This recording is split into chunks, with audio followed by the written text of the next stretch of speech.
I have a question. Why is the most important feature of the cozy game genre unbridled capitalism? Will this question be answered? No. But naturally, if we make relaxing games about the horrors of man, it just makes sense to include the horrors beyond man as well. Dredge is a game that combines a soothing art style, beautiful music, and a simple gameplay loop, with Jesus fucking Christ, ow ow help ow, weaving cosmic horror into its chill aesthetic, or maybe vice versa, because the two are so inseparable that I can't tell. It's relaxing and unsettling, and I have loved it for years. I've said in the past that depressing fishing village is my favorite aesthetic, and that's literally this entire game. And finally, the game is complete. All of the game's DLC have been released. So I recorded myself doing all of this in one 11-hour-long live stream. Depending on how long this goes, if you pay attention, you'll probably be able to actually see my facial hair grow in, which is unfortunate. I try to stay pretty clean shaven for content and whatever, but my hair grows incredibly fast. And I would like to walk you through the experience and atmosphere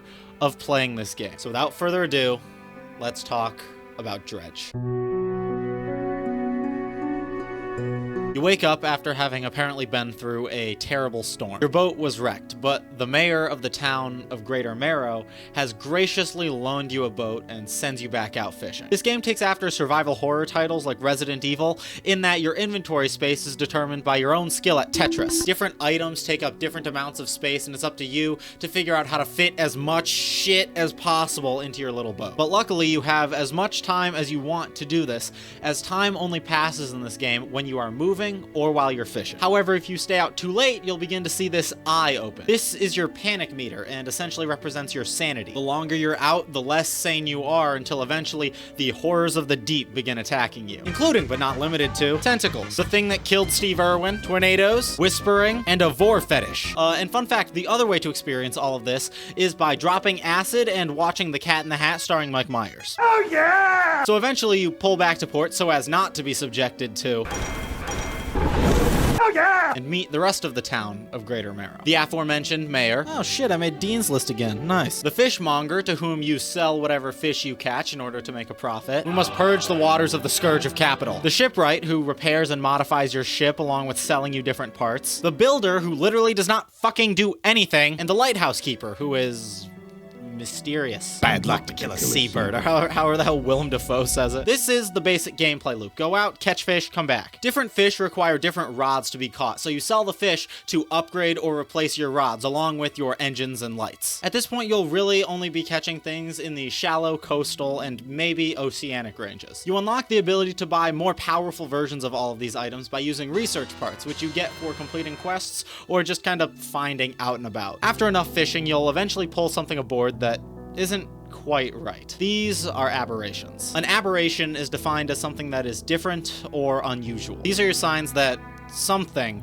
is corrupting the creatures of the sea. And of course, it's your job to do one thing. Catch those fuckers like Pokémon. You think you're here to make things better? Fuck that. You are here to get your bread, gamer. Also, I would like to point out that this game's main visual signifier of insanity and cosmic horror is this splitting of wavelengths around its subjects that results in this weird red-blue fringe. And this effect is known as chromatic aberration, and that's such a great unifying of terminologies that I could nerd out about it forever. The fishmonger will give you a few tutorial quests to catch fish or night fish or creepy fish, after which he will lock up shop and proceed to huff the fish like paint thinner. Eventually, the mayor will give you a package to take across the way, where, if you haven't been there already, lies the counterpart to Greater Marrow, Little Marrow. Here you will meet the trader, to whom you will sell anything that isn't fish that you catch in order to make a profit. We must purge the waters of the scourge of capital. The grieving father, who is sad all the time. The dock worker, who's just chilling and then eventually ends up doing just great. And the painter, who paints and decorates your ship and allows you to fly flags and stuff like that. However, after selling your first aberration to the fishmonger, you will be approached by this man. This is the collector, living on Blackstone Isle. He outfits your boat with roll credits and then tells you to go get spooky relics from the sea, in exchange for which he'll give you power-ups, like sprinting and ripping your ship to pieces. He's just an overall spooky guy and the main quest of the game. After you bring him the first relic, he brings out this old book, which he uses to give you the ability to speed boost, and then sends you off to Long story short, the real Gale Cliffs are the friends we made along the way. You go to each of the different areas of the game to dredge up these special relics, but of course, to get these special relics, you have to go through these long, elaborate quests because... in this case, you need to reunite two brothers. One used to be a whaler, and the other stole the family crest and ran away years ago. You need to navigate the titular cliffs in order to find said family crest and return it so that the prodigal son can come home in order to unlock bombs to blow out this wall to get the relic you need and also never be allowed in airports again. I currently living at have a bomb! And that would be easy enough. I'm talking about getting the relic, not getting banned from airports. I mean, I guess you technically probably could get banned from the airports fast. Yeah, fuck it. I'm talking about getting the relic. I'm talking about getting the relic. It would be easy if it weren't for this guy. This fucking guy right here. Every area of the game is home to its own monster of the deep, and this one's is a big-ass snake. He's a bitch, and he has tunnels under the cliff so he can kind of pop up wherever, and you can usually outrun him, except for the fact that he can turn on a dime so you cannot juke him out. There is no way to permanently get rid of him. Reuniting the brothers does not send him back to the shadows with the power of friendship. You cannot drop Gandalf off a cliff to deal with him. He is a permanent issue that you just have to work around, and then when you leave him here as well, which honestly, I do really like. There's this giant snake that's eating the mountains and terrorizing the town, and you really can't do much about it. And for a game that is thematically cosmic horror at its core, I think that's perfectly suitable. And I couldn't really figure out where to fit this into the script smoothly, but this bitch wants to eat a rotting eel, and that is her whole quest. Do with that what you will. So you carry the relic back to Blackstone Isle, and the collector immediately pulls out his book to give you the ability to teleport back to Blackstone Isle. Then you're sent off to... Stellar Basin is a really great area aesthetically with a kinda not great gimmick. It's this beautiful tropical region where everything glows in the dark at night and it's just incredibly pretty. And by checking the map, you might realize that this area is much more open than the others. And that's because they decided to park a Sarlacc right in the middle. It can't move or chase you, it just sits there and prevents you from being able to go through the middle of the area.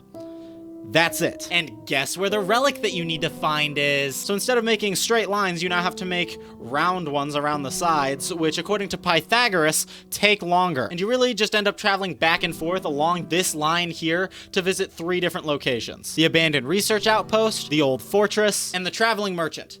Shit, wait, I think I forgot to bring up the Traveling Merchant. The Traveling Merchant was also back at the Gale Cliffs. That's where you first met her. She acts as all of the services provided at Greater Marrow, which is great because that way you don't need to spend an entire day sailing back there every time you need to sell something. However, she does not act as a trader, which means any shiny objects you collect do have to be taken back to Little Marrow to get rid of them. Anyways, back at the old fortress is where you meet the Researcher, the main NPC for this area's questline. It's pretty simple. You catch her some fish, and then she goes, "Oh, but I need more fish." So you go to the abandoned research outpost, you get the prototype parts, bring them back to the Researcher, and then she gives you a new rod and also this speaker thing. The new rod lets you catch fish down in the Abyssal Zone, which you can upgrade to let you catch fish in the Hadal Zone.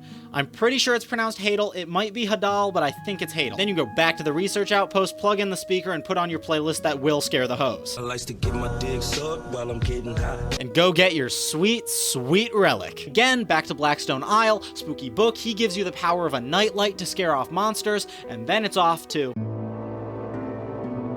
Twisted Strand is a swamp in the middle of the ocean. Don't ask too many questions. It's a maze of brambles and mushrooms and little Cthulhu monsters. These are the mind suckers, and if they see you, they will begin to increase your panic meter even in the daytime. If you want to catch any fish in this area, you'll need a mangrove rod. My advice up to this point is to stack as many research points as possible into upgrading your rods until you unlock the versatile rod and the fathomless winch. This will allow you to catch everything in the main game and not have to worry about it. I instead didn't do this because I'm a moron, stopped at bottomless lines, and that caused a lot of issues for me later. Eventually, you'll find a base camp in the Strand that's manned by this man, the Airman. Apparently, this place is like really, really bad luck for pilots since like 4 planes crashed here. And as I was writing this, I was gonna make a joke about that F-35 that we lost back in 2023, so I googled lost military plane, and it turns out that the day I was writing this, we accidentally dropped an FA-18E Super Hornet, a $60 million jet, into the sea. So maybe this is a bigger problem than I thought it was. Come back, Pete Buttigieg, your country needs you. Anyways, according to the airman, several of his men survived the initial crash, but were picked off by the mine suckers later. So he's set up traps all around the swamp, and he wants you to catch fish to make bait for the traps to kill the mine suckers. He also lost his mortar, and he wants you to get that for him. Pretty similar to the last area. Get fish, come back, get fish, come back. Are you sensing a pattern? Shit, the fishing game makes you fish? This review is helpful on Steam. You make 3 baits, load the traps, blow their fucking heads off, bring their carcasses back to the airman,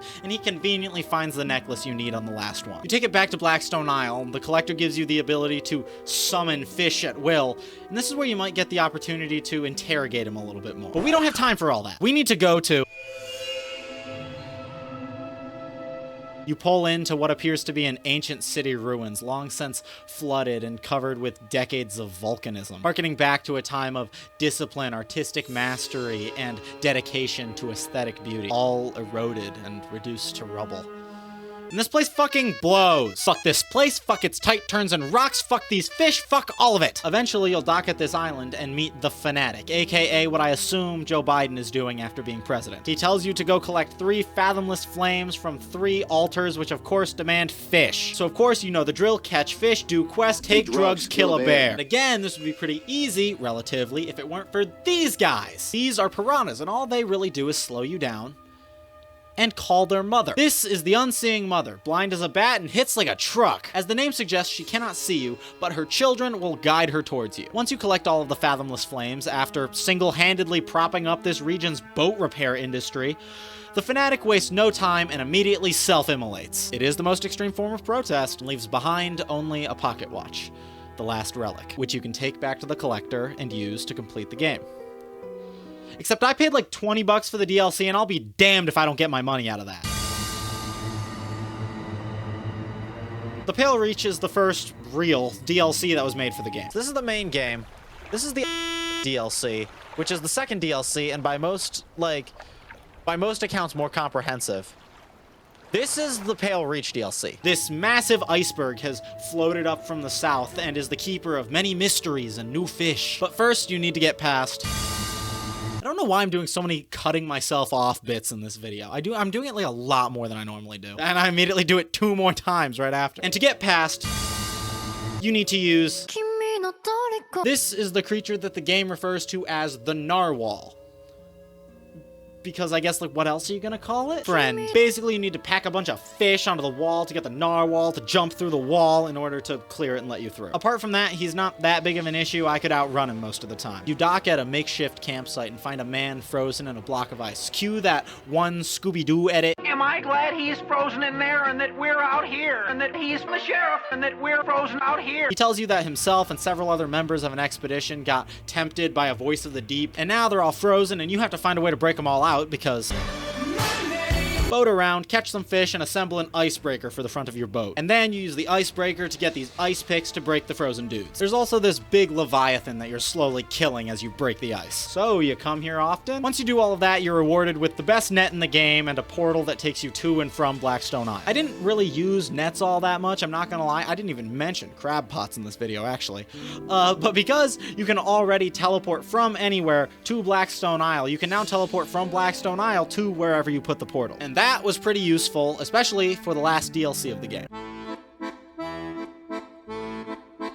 Welcome to OPEC, baby! Someone get that one video of the really muddy guys playing with their mud machine in the mud. Throughout the game, you'll probably have been finding these boxes scattered all over the place. These boxes are supposed to lead you here, to the Ironhaven Corporation's drilling rig. Also, these are apparently magic boxes that can be used to build anything from cloth to entire sections of an oil rig. Basically, this drilling company was sent here and then had most of their supply ships taken out by... something, so they enlist you, random fucking guy, to help them get everything up and running. And once you do, they start drilling. Drill, baby, drill. And let's just say that there's a lot of deep water on that horizon. So they do a bunch of oil spills, and then this scientist tells you to collect new fish from each region. This is where my plan from earlier absolutely fucked me over. Because to fish through the ooze and the goop, you need special upgraded versions of the fishing rods. And because I stopped at bottomless lines, I had to go back and upgrade to bottomless Enclosed Winch and then buy that and then pay for the upgrade. And because I went straight to the Versatile Rod, I had to go back and buy both the Mangrove Rod and Volcanic Rod and pay for both of those upgrades. And did I mention that I had no money? And that's how this 1 hour DLC ended up taking me about 3 hours because I had to keep going out and doing emergency fishing trips for cash. Have I mentioned that I'm incredibly good at video games? Also, speaking of cash, this video was supposed to have a sponsor on it, but because of like weird scheduling stuff that didn't happen. So this video is sponsored by me, and I'd really appreciate it if you could join my Patreon.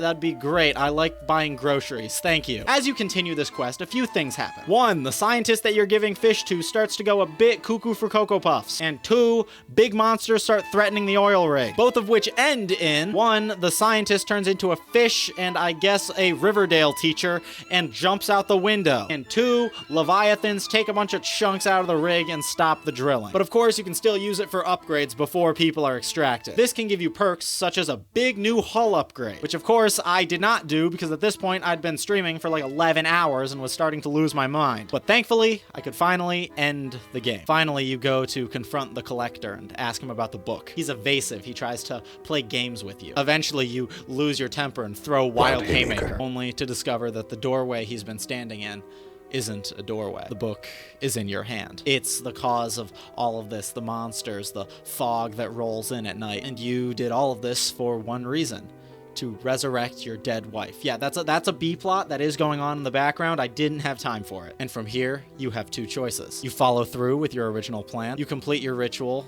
bring back your wife, and burn everything down. Or you do what's best for everyone and throw it back. And the sea reclaims what belongs to it. Now that is a major simplification of a lot of the events and characters of the game, so if you did find this at all interesting, I highly recommend you go play the game for yourself. Now subscribe and go watch this video where I talk about how Bloodborne is a hypocrite.